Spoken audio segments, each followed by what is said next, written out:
Happy Wednesday, everyone. I'm filming this on Monday night because I usually do the content a day before it goes live. And I realized if I do the videos right after I write the content, it just flows better, it makes more sense. Got into San Diego yesterday. Flight was fine, sort of interesting. There was a woman who got on the plane and said something to her kids, probably 3 and 4, to the effect of, if you get in your seats, I'll give you the candy. And she has a huge bag of loot from Dylan's Candy Bar. And let me just tell you, her kids were monsters. The entire flight there. They were monsters in baggage claim. I'm sure they're monsters somewhere now in the San Diego metropolitan area. I just, fortunately, am not within 5 feet of them. So, when I decided I was going to write this and film this, I didn't really want to do it. Not because of you guys or because of anything. It's sort of a weird one. Because when I was planning out the content, I knew I needed like a day of strategy sessions for like what you're going to eat, home cooking to be stressed out, that kind of stuff, right? But I also wanted to talk about when Thanksgiving falls in a crappy time of your life. Someone just died in your family. You're going through a breakup.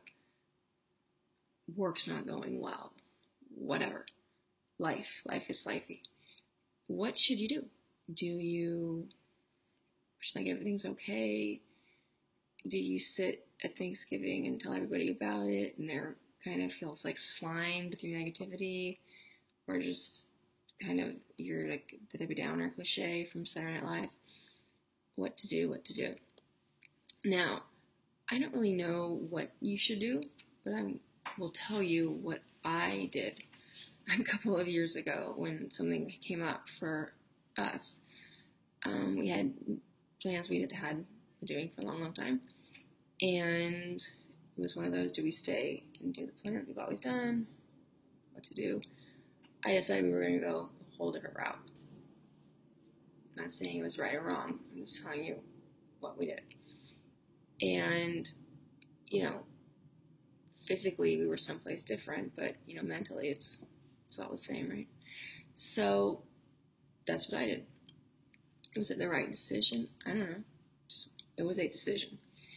Now, what's important about making a decision and acknowledging that you're upset and acknowledging that you don't know what to do or acknowledging all that stuff is it really strengthens our relationship with ourselves, which is so very crucial, especially when it comes to our body and our mind and our food and that whole ball of wax. So whenever life is really stressful and you have just crappy stuff going on, which can be whatever, just fill in the blank. When we go to food, it does not work. It always makes things worse. I'll tell you why. First of all, I've done it. I just know it always makes things worse.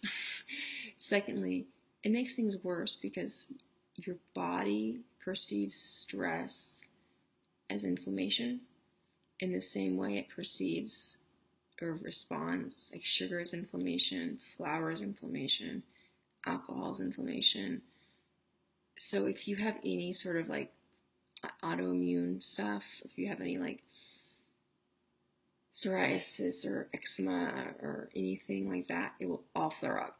Like if you get cold sores, if you get Lyme, anything like that, it will make all that stuff flare up. Be more likely to get sick because your immune system is suppressed.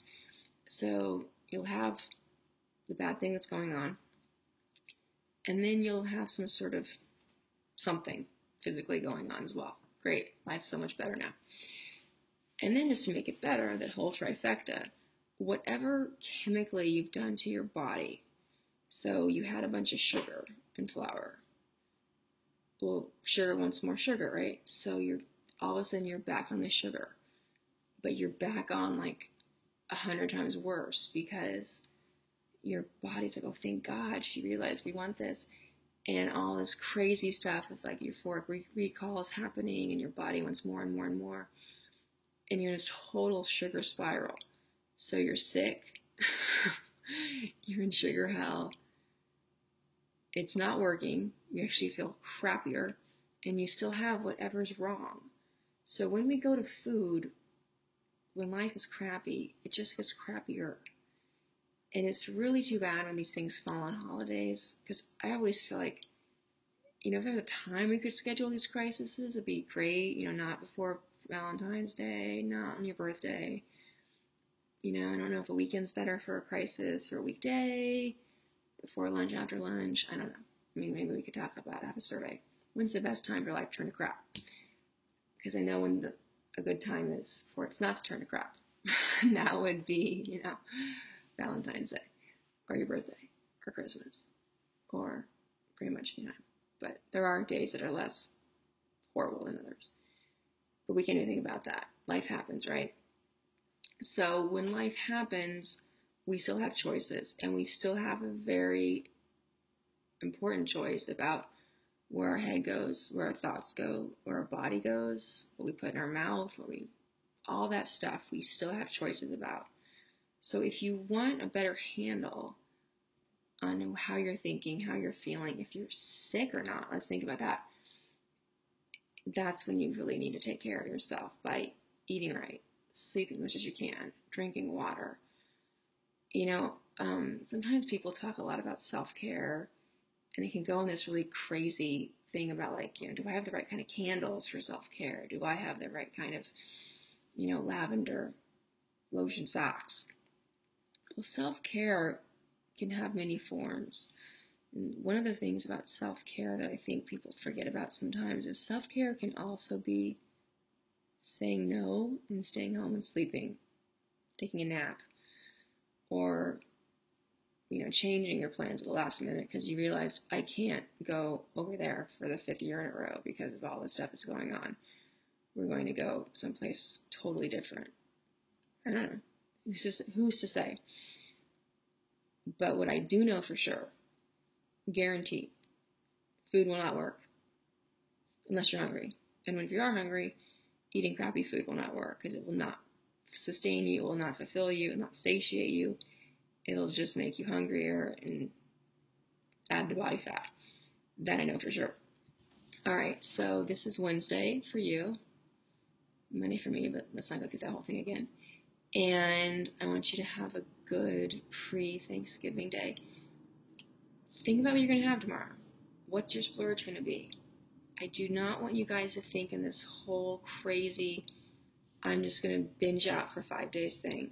Because I've seen a lot of stuff going around on social media, like calories don't count all weekend.